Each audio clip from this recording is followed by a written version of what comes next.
we have Dr. Mike Kenteris, who, like I say, is here. Dr. He's moving us away. How are you, Dr. Mike? Good to be here. Really excited and passionate about sharing and connecting with all these lovely educators from all around the world. Good. We're excited. Where are you calling us from? I'm from Greece, from an island called Lesbos Island, very small island. I'll actually show it on the map when in my presentation. Oh, perfect. Perfect. Well, we are so excited, and just to give the listeners a bit of background that we've got in the about yourself. So Dr. Mike is a passionate educator, an EFL school owner and researcher, an avid believer in flipped learning. He enjoys cloud-based tools to enhance student interest and learning, and he holds an M.Ing from Loughborough University in the UK, and an MSc and PhD in mobile learning systems from the University of Angina. Is that how you say that? Angina in Greece. So yeah, really exciting topics. We're really grateful to have you here and looking forward to hearing more from you. Great. I think take it away. Let's get started then. Great. I won't be looking at the chat while I'm presenting, so we can hold all the questions. I don't mind stopping and talking, but I think I want to keep the transition going and the timing going. So thank you for that lovely introduction. On that note, my name is Mike Kenteris. Just to show you, this is a map. You can see my screen, is that correct?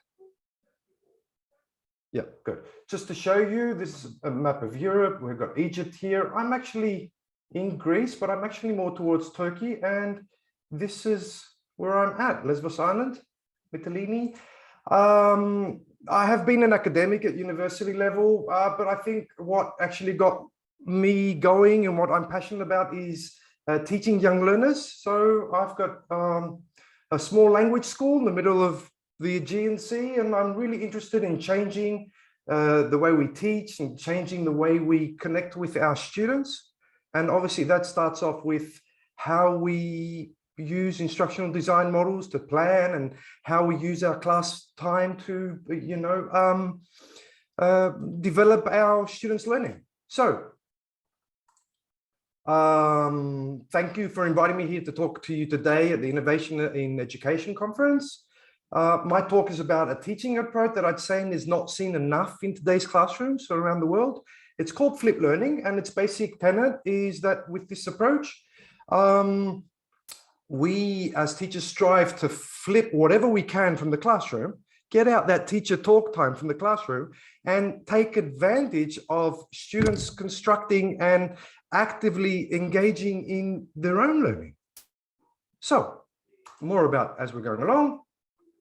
Always like starting and ending with a quote. So let me just start off by saying that we really haven't come up with many new ideas about teaching and learning the last few thousand years, but we have come up with a lot of new ways to approach and support and combine those old ways with the new, and hopefully to create more powerful learning experiences for our students.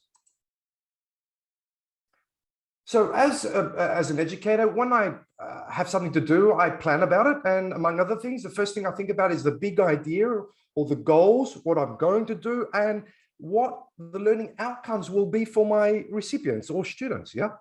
So that means for you is what the big idea behind this talk is and why is it relevant to your lives. So today, as I'm presenting to you, I would like you to think about two things. Firstly, even though experts in learning sciences have known for years that students, there is no average student, yeah, even though we have schools with age-appropriate levels, we have schools targeting for the middle student, there isn't really an average student, which we'll talk about. And our course books are designed that way, sometimes our curriculum is designed that way, yet there must be other ways to reach every student. And secondly, I say to you that flipped learning is the way I propose, and many others obviously, and we're going to go into that, and hopefully you have more ideas and questions. So here are some guiding questions to help you reach that big idea. Yeah, how can we flip our learning of our students? Before we touch on the how, I think it's necessary to talk about the why. flip learning, and then what is flip learning? And finally, touching to the in-class flip model and looking at how we can implement it in our physical classes or online classes, yeah? So,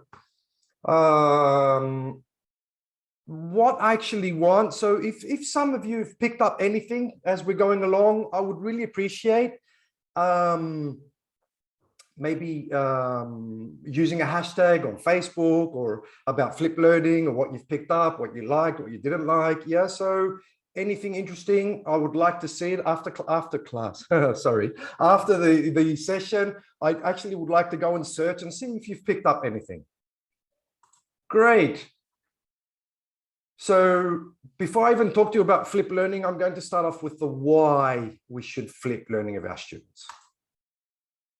So I had recently received an email from the Harvard Graduate School of Education. That sounds cool. It's actually a promotional email. So I applied to a course on differentiated instruction. And what struck me as I was reading it, there was a message from the faculty chair, from a well-known researcher, Rhonda Bondi.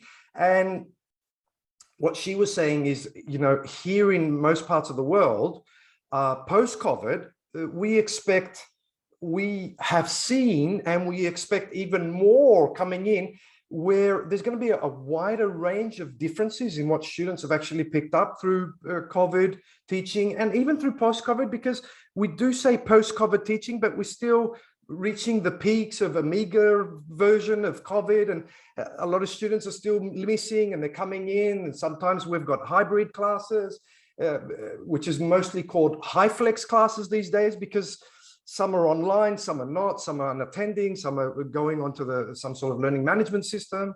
So as the years progress, we're going to have students with bigger differences. And this is something we really have to address. And this got me thinking about another Harvard University professor, which I saw quite a few years back, Ted Rose. And I think it was like in 2013, his TED Talk left me with a lot to think about. And well, he was talking about the fighter pilots, that back in the 40s, a lot of American fighter planes were crashing. And they actually did a research of like 4,000 and something pilots. And they found that the cockpit of the airplanes were fit to target the middle. There was no actually settings. And looking at this study, they were saying that there isn't actually, wasn't actually an average body type. So what did the Air Force do? Well, they just banned buying airplanes with one size fit all cockpit. And they demanded to have everything which is adjustable to suit all types of pilots. So moving on, he connected it with today's education, and he said, well, if we're going to design learning, we should design a learning environment which looks at all extremes, or as he said, jagged edge profile. Like, we should design our content, our course books, targeting the low and high areas of memory, let me just move that out of the way. And he gave a couple of parameters like memory and reading abilities and Lexis level, and how curious they are, or how cognitive they can take in these grammar rules. So the thing is, how do we get these adjustable seats for learning for every learner? And he said, well, it's easy. Just ban course books, one size fit all, and get digital course books where they're changing differentiated level of the readings and maybe having different medians. So for that to happen, yeah, we've still got a long way. So what I say is, well, let me just say that I'm not really sure that everyone has understood the true meaning of flip learning. Most people see it as making a video for the students at home, and this is not really the essence of flip learning. To me, there's a whole lot more behind flip learning, and that is, let's have a look at what it is. So typically in classrooms, we have the teacher at the front of the class, students' eyes in front towards the board, observing the teacher present the content. Obviously, things have changed, obviously, moved on, but the traditional style of teaching is still prevalent. And the teacher typically presents the materials to the students in the group space, have some students do some practice thereafter, maybe production, and then students go home and do the practice work by themselves. And that might include a bit more higher order thinking, maybe create something, maybe analyze something, maybe, you know, and that's done at home without any facilitation. The lucky ones might have help at home that I see, maybe some sort of family member. And well, in flip learning, you concentrate on flipping the content in the individual space and have the group space take advantage of the group space to make it more student-centered and have students doing all the higher order thinking skills in class, creating, investigating, inquiring, working together for a set task. This means we can have all the lower order thinking skills at home for homework. I really call it prepare work. And then when they really need our help to guide them and to scaffold and facilitate their learning, we're there by their sides, helping them out. Okay, sound definition for me for Flip Learning Network is from the Flip Learning Network, sorry. It states that Flip Learning is a pedagogical approach in which direct instruction moves from the group space to the individual learning space. And the resulting group space is transformed to the dynamic, interactive learning environment where the educator guides students as they apply concepts, engages creatively in subject matter. So basically, if we think about if we think about interaction patterns, we're trying to move away from teacher to student or even student to content, and we're trying to move towards student to student interaction. So how can we flip the learning of our students? Well, the basic idea for me is take out the presentation, like I said, and give it to them for homework. It's actually quite interesting. I've tend to see practically that if I time my presentation in class, because of the interruptions and you know, things going on and maybe student readiness levels and maybe interest and how they feel at that time, sometimes I take up to 20 minutes trying to present something in class, whereas it takes me under, you know, the most 3.5 minutes if I've made a video for it. Obviously, I've planned what I'm trying to say, and I've got everything in order, and there aren't any interruptions. But it's also a good idea to have a number of choices when it comes to flip content, which I want to talk about.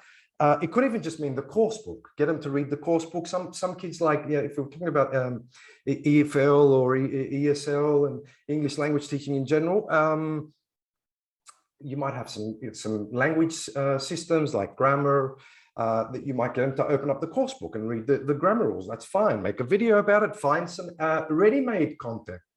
Curate the content. Use an infographic, a story. So there are a lot of ways you can flip the content. What I should add there is when you're flipping the content, have some sort of accountability so you actually know what's going on. This is for the traditional flip. And the question is, how can we ship this content at home? Well, there are many tools nowadays. I don't really think we have to go into every one. A lot of ways is just using a Google Doc, having some links in there, some scaffolding, some facilitated instructions, putting it into a Google Classroom. Each school maybe have some sort of a different platform, Edmodo. Could be just some sort of a digital classroom system, Canvas, Schoolology. There's heaps of them out there. And there are a myriad of tools. It's just first think of what's in it for the students. What are the goals? What are the learning outcomes? How are they going to reach those goals? And then think of the tools. Yeah, it's a combination. of tools, of the pedagogy you're going to use, and the content. So I want to focus. What do we do with the group space? Well, there are many things you can do in class time to make it more engaging. And there are many approaches and methodologies you can use, project-based learning, task-based learning, game-based learning. The whole idea here is to plan and prepare the steps, but try to keep all the interactions in mind. Yeah, theoretically, I know it's easier said than done, but theoretically, we should have the majority of class time with student interaction. After all, it's language, and the more they produce the language, obviously they need help and scaffolding and useful language. But the more they produce the language and working together, the more language you're going to learn. Want to move up. And then you say, well, how can I assess that? There are many formative and summative assessment tools you could use. Obviously, just by you being on a guide on the side and observing them, that's using some sort of formative assessment where you can write down what worked, what didn't work, who needs more help, what can you do in the following lesson to, or even for homework, flipping the homework, and so that you can help them understand more. And I really like using rubrics and checklists because for me, it's you're scaffolding the end result, what they have to do to understand to reach that learning outcome. And by giving them checklists and rubrics, it's easier for them to understand. And peer assessment, and using exit slips for metacognitive reflection of their actual learning. Moving on, let's go now into what is in-class flip. You've understood the traditional flip. You take out the content, you give it to them for homework, which is fine for various age levels. What happens for younger learners, which is my teaching context? Sometimes it's very difficult for very young learners to actually do that. If you have a good school system set up, though, it is feasible. Well, with in-class flip, let me go into a definition. One definition that actually has stuck with me is from two respected colleagues who are pros behind in-class flip. And I've had the pleasure to work with them and cooperate with them from TESOL's EVO sessions for the last couple of years. And they've inspired me to be a better educator. So listen up. It's a set of adaptable in-class configurations where the individual and group space coexist in order for the flip learning to take place within the teaching setting. So you're actually flipping the content, maybe using videos and other ways, but it's being done in class. There's actually a good sound methodology to actually, or approach to actually follow some steps. So basically for in-class flip, there are two main models. I'm just going to give you the names of them. The first one is station rotation, where you use workstations. And the other one is in situ model or non-station work. So even though station rotation is not new, the different ways in which content can be flipped within the stations are. And these include ways students can move through them and alternatives for pacing and grouping and the use of time, among others. So why in-class flip? As I stated, do the homework in class. Flipping made easier. You don't have teacher, Mr. Mike, I couldn't access it. My internet wasn't working. The laptop wasn't working. My phone wasn't working, so on and so forth. Two, because you're not providing direct instruction inside your in-class flip setting, you are the guide on the side. Sometimes it's very difficult to perceive. You're there to help them with the difficult task they have of learning. Three, students are often focused on being autonomous in making decisions about their learning because there are no distractions. They use rubrics and checklists to check their work and communicate and present to their peers and use peer assessment. 3, students are more concentrated and doing what they need to do. And 4, through station work, time is condensed and students are more focused and they know their instructions, they're clear, they're facilitated in the scaffold. 5 allows us teachers to monitor, have micro conversations, connecting with our students, seeing, allowing which ones are having doubts, which ones are fast finishers, which ones are understanding, which ones are not challenged enough, and all this idea of meeting the edges of your each student's learner's profile. Even the strong students have weaknesses, have various ways of learning, and sometimes they feel they lack self-confidence because of these weaknesses, and you can pick these up and discuss them and nurture that. So 6, when the content is difficult, you'll be there to clarify any doubts. The learning process will be a lot better.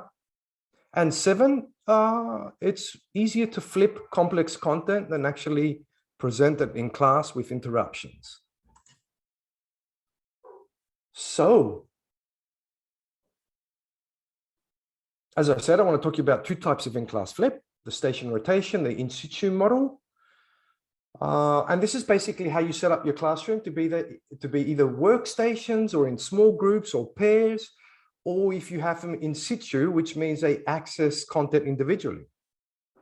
And they work either in pairs or small groups again, but they don't need to move around. That depends on what kind of flexible learning spaces you have, what kind of classrooms you actually have.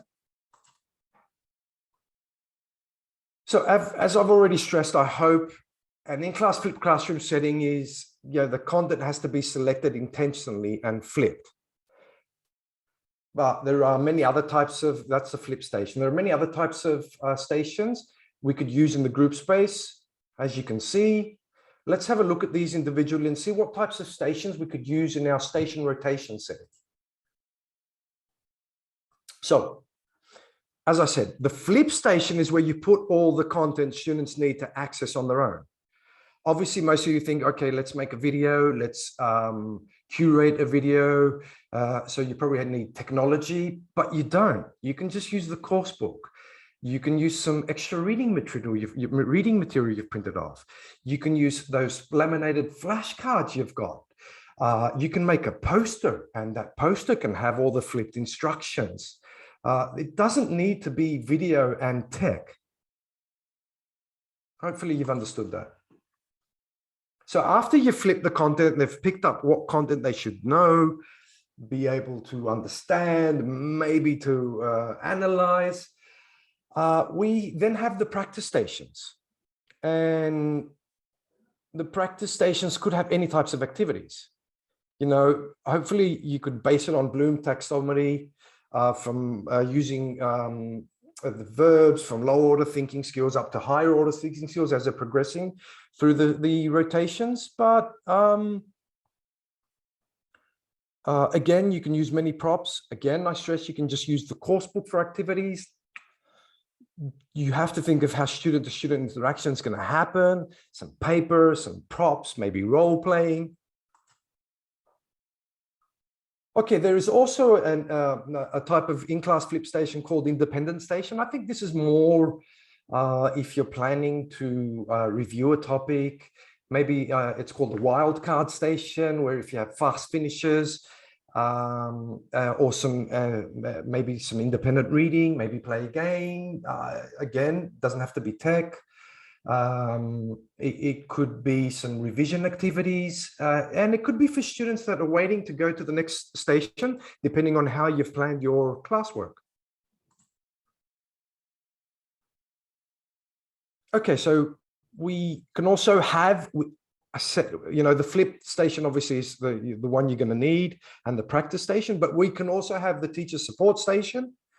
You don't have to be stuck on this station. Your job is to move around and facilitate and connect and help your learners. So there are many ways you can do the teacher support station. And one way is maybe just giving red and green cards out to the groups, the small groups of students. And if they need help, they can just raise the card, or you can ask them how you're going. They can raise up the green card or the red card. Yeah. Sometimes I get my students to write on post-it notes, and if they have the occasion, they raise the card, and I go up and read their cards, which helps them to actually produce language. And not to mention those students are actually shy to talk, and maybe they want to write it down and have it ready so they feel more comfortable. So based on Eric Mazur's notion of peer instruction, getting students to talk to each other and to discuss their learning and teach each other is something that is really valuable. And the peer instruction station, again, takes advantage of the student-to-student interaction, and it could be maybe after a flip station where the small groups or pair work, the students get together and they discuss what they've understood and made notes and checked each other's notes. You know, and when it comes to grammar, maybe they can reconstruct their learning, maybe on a poster, focusing on form, on the use. This is a very valuable station to me because, you know, as Eric Mazur has said, learning is a social experience, and there is a better way to learn. You know, is there a better way to learn language than actually using it and learning from your peers as social interactions? That depends, obviously, on the type of teacher. Anyway, so another station we can have is the feedback station. Again, here, students are asked to provide 3 types of feedback: the peer, feedback on their own learning, and feedback on the lesson. So peer feedback is, you know, a core evaluation exercise where students give each other feedback, maybe with using rubrics or checklists. While working on this station, they're given specific feedback, and like a rubric, as I said. The learning feedback will help them think and actually be able to highlight what they've actually learned. You could use this as an exit ticket routine. And the lesson feedback is the actual learning on what they actually liked, what they didn't like, what needs maybe some suggestions, what they can improve. So, having said that, the types of stations, concentrate on the flip station, the practice station, and we'll go on. Now, we know what kind of workstations are available. I want to quickly jump into, sorry about that.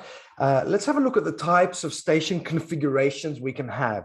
There are namely the sequence, the loop, the half and half, and the mixed. Basically, I would say the sequence configuration is something that's used more often to present new content.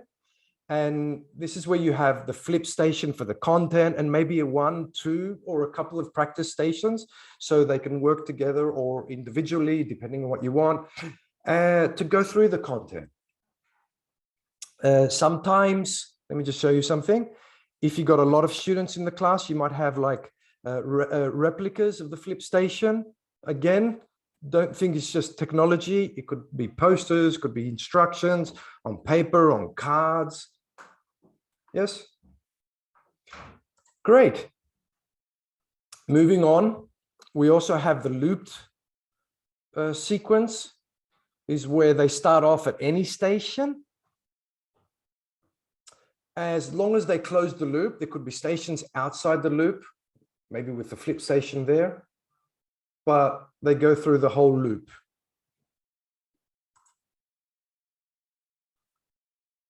There's a half and half sequence. When groups are small, up to say 16 students max, teacher intervention could be necessary.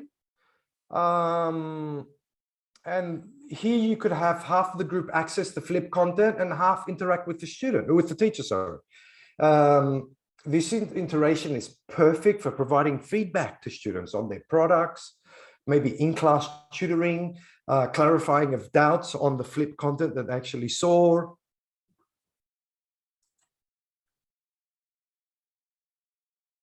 And then we can have the mix mode.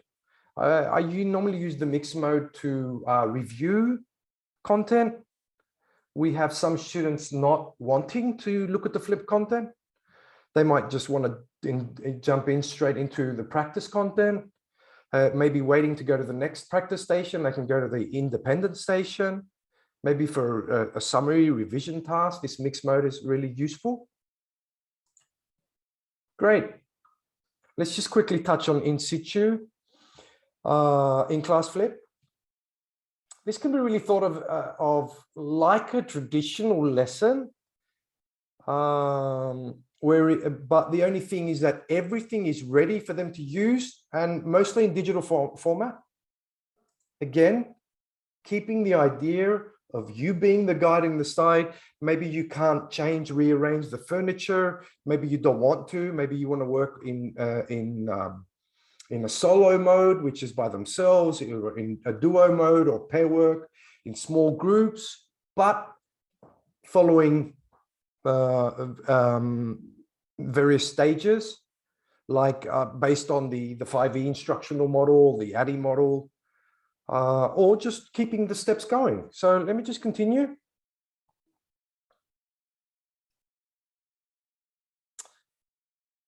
What are teachers' beliefs? What is something that would set you back in trying to use InClass Flip? I think most of the times teachers tell me, well, I'm scared of the noise and the chaos it might involve. Well, flipped classrooms are sometimes loud, but that's the beauty of it, because hopefully they're producing language. I understand what happens if you have very young learners, false beginners, how do they actually communicate? Should we use L1? Should we use just L2? Well, that's in the teaching philosophy of the school and the teacher. Personally, I try to use, even for younger classes, as little L1 as possible. I'm not against it. I just try to use L2 as much as possible. One routine I use is the red dot routines, where, especially for older students, when they're enjoying what they're learning, when they find it meaningful, I get the, can I say in Greek? Can I? No, now is when you have to push yourself and use L2. This is where you're producing language. And I get really excited about it. And then I can see them easily, slowly producing fluency in their speech and correcting the little meta language problems they might have. Sometimes we say, well, can my students understand that? I get where you're coming from, but sometimes we underestimate our students. Obviously, self-regulated learning is not something students are used to. So yes, we have to teach them that passive learning and one-by-one student interaction isn't the only way to learn. And we have to teach them the advantages of teamwork and grow their teamwork skills, because they don't know about it, because they've been used to the traditional way of teaching. And we just have to tell them, well, it's good to know, because out of school, you're going to be working in environments where teamwork is a must. And you might be in teams where you don't like your fellow co-workers. That's not an issue. We have to learn to work with everyone and adjust and have empathetic skills and be able to maneuver working in teams. You might say the space organization is a problem. Well, just use the in situ or the non-station rotation work. Prepare time, yes, sometimes it does take time to prepare, but that's our job. We can't go into any classroom without thinking of the goals, the learning outcomes, maybe how we can change and differentiate the content we have in front of us. Well, that's our job. And the more you flip, the easier it becomes, because you can start recycling content, recycling your videos, using the same materials. Start small. You need super clean instructions, scaffold the useful language, given roles, the timing, the product, how they're going to do it, the steps involved. Everything needs clear instructions, because it's very easy for the teacher the student to turn around and say, teacher, I don't understand. Yeah, they have to talk about it and they have to go through all that. Great. hopefully you've picked up the idea of flipping in-class flip if you don't want to use the content at home, accountability, scaffolding, clear instructions. Don't be the teacher in front of the sage on the stage. Be the one that's going to be next to the students, walking around, connecting. And I really like a quote from Dave Burgess. He said that at some point in your career, you have to decide if you care more about teaching to the tests or teaching kids. And he said, my decision was made a long time ago. I teach kids. So stop thinking about the curriculum, think about the instructional methods, plan for more student-to-student interactions, pair work, group work, and see how you will transform and watch your students grow. Thank you. Not sure if we have time for questions. I hope you enjoyed it. You can find me on Facebook. Here's my email. Every year from TESOL International, the computer-aided learning, language learning interest group runs what's called Evo sessions. I'm on the Flip Learning on Language Teaching. You can find our Facebook page here. And my advice to you is start small, flip one content, maybe a grammar rule, see how you can make it more student-to-student, student-centered approach, and then work on that. Thank you so much, Dr. Mike. That was absolutely brilliant. We're getting so much good feedback in the chat. I hope you can see it yourself as well. Great, yes. Lots of, not too many questions, but a lot of positive feedback, people adding their own comments in. I think people really understand, and oh, there's quite a lot coming through now. Yes. Yeah, great. We actually have one on Facebook. Ms. Soha from Turkey has asked, are there any special techniques educators can use or count on to evaluate the learning process in a flipped classroom? So how do you measure the success of it once you try it? I would say the most valuable tool for me is using rubrics with clear checklists. Think of, writing skills, yeah? Even examination boards like Cambridge and Pearson and so on and so forth, they have writing rubrics. Given the writing rubrics, but given the writing rubrics teachers would get with difficult language and have a task to dumb it down, to use dictionaries and go through the language, exceptional skills and lexical, what are all these? And slowly you would see them, they're dumbing down the rubric into their own language. So they know what, if they need to get a 5 out of 5 for one part, what it is they need, given the end result. I think that's in most frameworks and methodologies, say understanding by design, for instance, or backward design. You have to write down your goals and your learning outcomes, and then visualize what is student success, the assessment, and then go into plan the steps of how they're going to get there. Yeah, it's all very interesting. Thank you. I must admit, I'm now tempted to teach like a pirate. Yeah, I picked up on that. Is that the name of his book? Did you say? Yes, it is. Yes, I love that. I'm going to teach like a pirate from now on. I've decided. I want to have the parrot on my shoulder. Why not? Why not? I fancy myself with an eye patch. I shall do my best Johnny Depp. I do have a question as well from Imam Mahmoud Taha El Bahai. I do apologize if I pronounced the name wrong. How can we use more? How can we encourage students and teachers more in online learning, where they're not basically enthusiastic about online learning itself, where there is resentment? Yes. Well, tell you the truth, the same thing applies. Learning outcomes, steps, what is student success.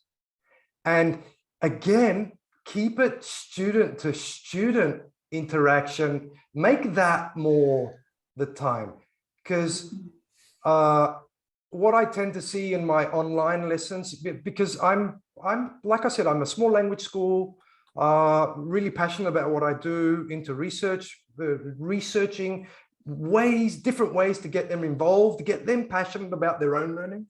Because, you know, if they're self-empowered, autonomous, they have a feeling of belonging, they know they can make it, they've got their competence, all this about like self-determination theory, they go, wow, and they learn themselves, and you're there pushing them along and facilitating them. So the next time around, when you log into your online class and you say, hi, how is everyone? And you hear a couple of seconds later, sorry, George, are you there? Yes, sorry. Say, I'm going to put you into break rooms. Let's discuss how we feel today. I'm going to give you 3 minutes. What are we doing, George? We're talking about how we feel and what we've been. Maybe you have some instructions there maybe on a share screen. Throw them into breakout rooms.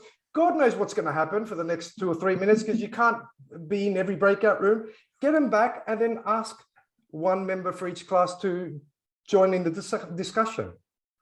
Yeah, share something, offer some help to someone, ask a question, ask them to comment. Yeah. Cool. Absolutely. Yeah. Thank you very much indeed. We do have one from Yusuf Arafat as well. I'm reading names from a very tiny screen. What about time management during flipped classes? How can we control with young students? I must admit, young students are a life force of their own. So especially they're very young. So yes, time management with young students. Good question, because you always, you know, you have all these time sequence events and you always blow the time because they're either not ready or they haven't got the level, they haven't understood something. Yeah, there's always a clear instructions, roles, and make sure they know what the deliverable is going to be. So when you flipped instructions, look up flipped instructions again by Martha Ramirez. There's quite a lot of work there. You define the roles. Maybe one is going to be the reporter of what you talked about, what they actually talked about. The other one's going to be the writer, because you want them fixing their writing skills, the various roles. And you tell them you've got this amount of time. Is it 10 minutes? Is it 15 minutes? That's it. You have to deliver something, or say, we couldn't make it. We couldn't decide. We couldn't. Yeah. So sometimes that helps. Clear instructions, I would say. Okay, thank you. Next up from Hiba Soliman, she's inquiring, is it inquiry-based? I think she's going back to when we're talking about kind of pushing the students. Is this inquiry-based learning, students driving their own learning? Well, being a language teacher, in a language school, I have parents to deal with. I have exams on my head as going over as they're getting older and stuff like that.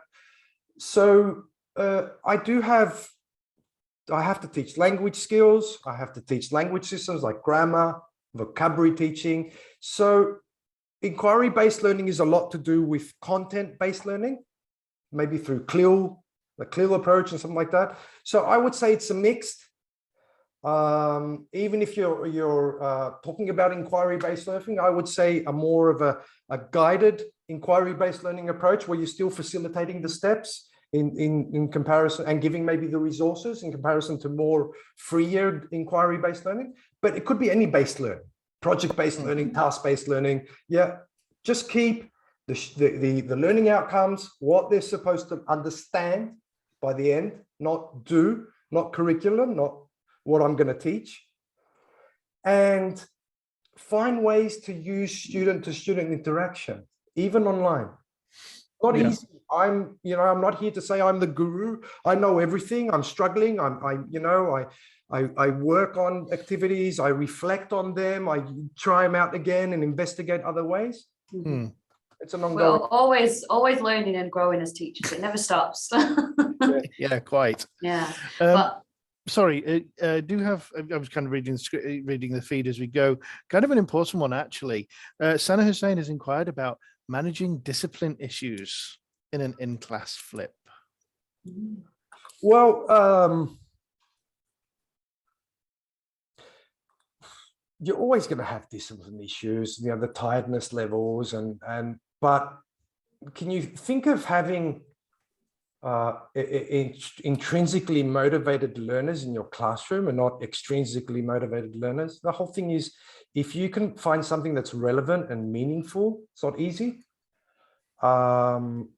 It's going to be much easier. And if you're on the side and you're not the one saying, hey, George, Con, sorry about the names, Nazik, sit down, don't talk, I'm here to teach you. Well, that's very difficult to do. But having them in groups and having more freer communication, maybe using the red dot routine where they're speaking English, you automatically, the noise levels decrease and the self-confidence levels will increase. Maybe that's a way to handle classroom management issues. That's great. Thank you so much, Mike. Really, really interesting stuff. I'm so glad that everybody seems to be enjoying it, and hopefully you can all start implementing some flipped classroom techniques. Personally, I love the autonomous side, like giving students autonomy over their own learning. It's something that I used to thrive with when I was at school. I used to almost teach myself at the end of the class. I used to have a big whiteboard. I used to teach myself the lesson, and it helped me a lot, giving myself power over my own learning. And it's a brilliant idea, really, really good. So thank you very much for that.